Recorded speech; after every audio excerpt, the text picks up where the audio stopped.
Rinig po ninyo lahat yan, nanawagan siya. Kayo mga kasundaluhan, kayo mga kapulisan, kaya ba ninyong tanggapin na meron tayong presidente na pinoprotektahan pero adik? Yun ang sabi. Diba? Yun ang sabi ni Digong. So yun pa lang, kung ikaw ang presidente ng Pilipinas, anong gagawin mo? Papalakpakan mo si Digong. Malamang threat yan.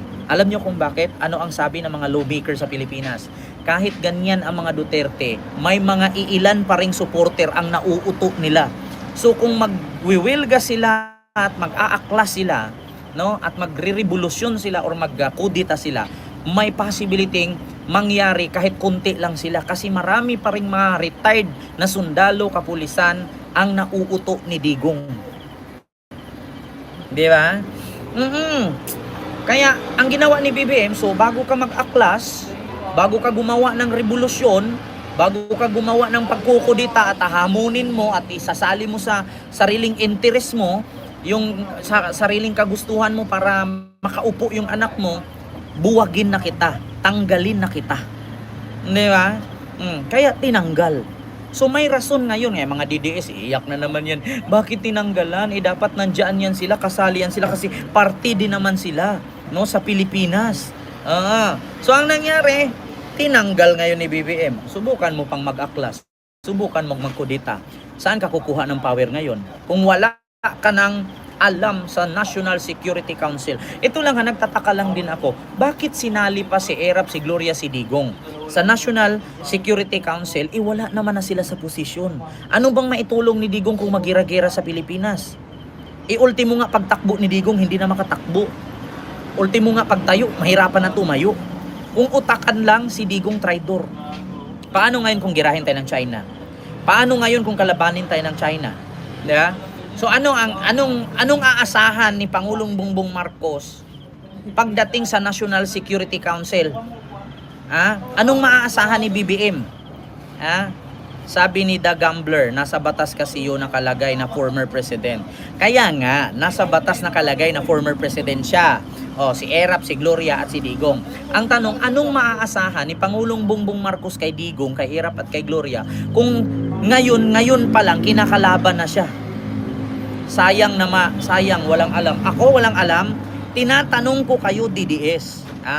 Anong aasahan ni Pangulong Bongbong Marcos kung umpisa pa lang na hindi siya nananalo, kinakalaban na siya? O experience daw. Bakit si Digong may experience ba sa pakikipaggira? The Gambler? May experience ba si Digong sa pakikipaggera? Kung wala akong alam. Ngayon, hindi naman bobo. Di ba? Hindi bubo si Pangulong Marcos. Ilang beses siya binira ni Digong. Ilang beses siyang siniraan ni Digong. At ilang beses pinagtangkaan ni Digong na magkudita. Tapos, isasali mo sa National Council pag ginira tayo ng China. So, anong aasahan ni Pangulong Bongbong Marcos? Hihingi siya ng advice kay Digong na ito ang gawin, ito ang ganyan. Alam naman natin na si Digong pro-communist yan. Pro-komunista. Di ba? RBTV, ako bobo. Ako bobo. Kayo ang bobo, tanga. Huwag nyong gawing tanga ang presidente. Ngayon sasabihin ninyo, kinakawawa si Sara, kinakawawa si Digong. Pinagtatanggal ni BBM. Bakit? Sa tingin nyo, kung mananatili dyan si Sara, si Digong, sa tingin nyo, kakampihan ni Digong si BBM?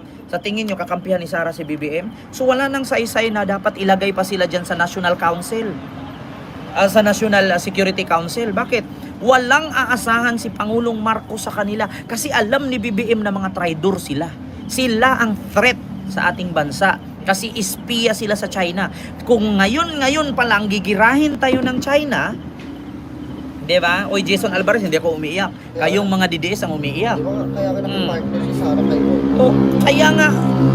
Kaya nga na umalis si Sara kay BBM kasi magkalaban sila. Diba? So ano pang aasahan ni BBM pagdating nagirahin tayo at pagdating ng pagpapa-improve at pagpapaunlad sa sandatahang lakas sa Pilipinas kung ang mga kasama niya ay wala siyang tiwala kasi puro traidor. Diba? Basta DDS mangmang. Totoo yung sinasabi ko. Ano pang antayin ni Pangulong Bongbong Marcos at ano pang aasahan niya na advice na isabi ni Digong at ni Sara sa kanya, ni Gloria at ni Erap, pareho naman yung mga yan magkakasabwat. Ano pang aasahan? Kanina pa to, paano pala yung mga INC na mag-rally daw sila? Alam nyo, sa totoo lang, wag nyong i-question sa akin kung paano yung mga INC. Itanong nyo na lang sa akin kung nag-rally na sila. Pero kung walang nangyaring rally, wag nyo itanong sa akin. Katulad lang kayo kay Dado. Si Dado, sabi ni Dado, January 1, wala na si BBM sa Malacanang. January 5 na po ngayon. January 5 na po ngayon. Ano bang naitulong ni BBM sa militar? Hindi mo ba alam, Rick Jason Torrio, si BBM sundalo? Si BBM isa sa military. Kaya, si BBM nag-aral mismo, si Sara reservist lang. Di ba? Wala naging lawyer. Kaya nga naging lawyer eh. Nagulat nga ako bakit naging lawyer eh. Alam mo, sa totoo lang iuulit ko sa inyo. Iuulit ko sa inyo mga DDS, hindi kayo mananalo sa akin. Una, channel ko to. Pangalawa, mas matalino ako sa inyo. Viewers lang kayo. Diba? Viewers lang kayo. Isa lang ang masasabi ko, no to pro-China. Diba? Napakasimple lang. Attorney si BP may alam. Puki ng inang may alam sa pagnanakaw. Yun ang totoo, the gambler. May alam si Sara sa pagnanakaw. Yun ang katotohanan. Pero pagdating sa usaping pambayan, wala siyang alam. Huwag din ang pagpilitan. Alam niyo kung bakit? Wala pang napatunayan si Sara. Ang napatunayan lang niya, magnakaw.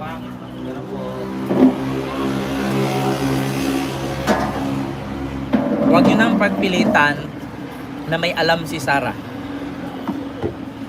Alam niyo bakit? Wala pang napatunayan si Sara Duterte maliban sa pagnanakaw sa pera ng bayan. Ko po yung aking live kasi nga yung ilaw masakit sa mata. Alam niyo mga kababayan, Luzon, Visayas and Republic of Mindanao, province of China. Alam niyo po ba? Ganito kasi yung kwento niyan. Yung China natataranta na. At ang China nga ngayon ay nakikiusap na sa Pilipinas na kung saan pwede naman daw makipag-usap ng via diplomatic way.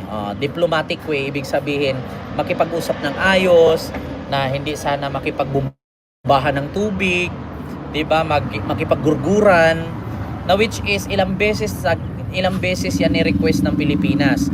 Hindi nakinig ang China, no? Ilang beses ang Pilipinas nakiusap sa China.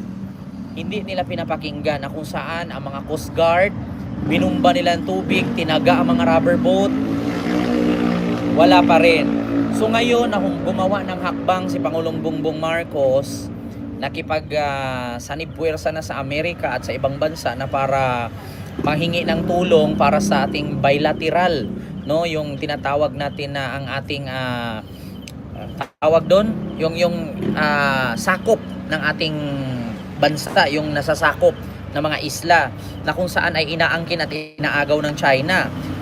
Kanina pa nga lang sa ating live na kung saan mayroong namataang underwater submarine drone na ginagamit ng China para pang-espiya kung mayroon man tayo mga submarine na sa ating karagatan na pinadideploy.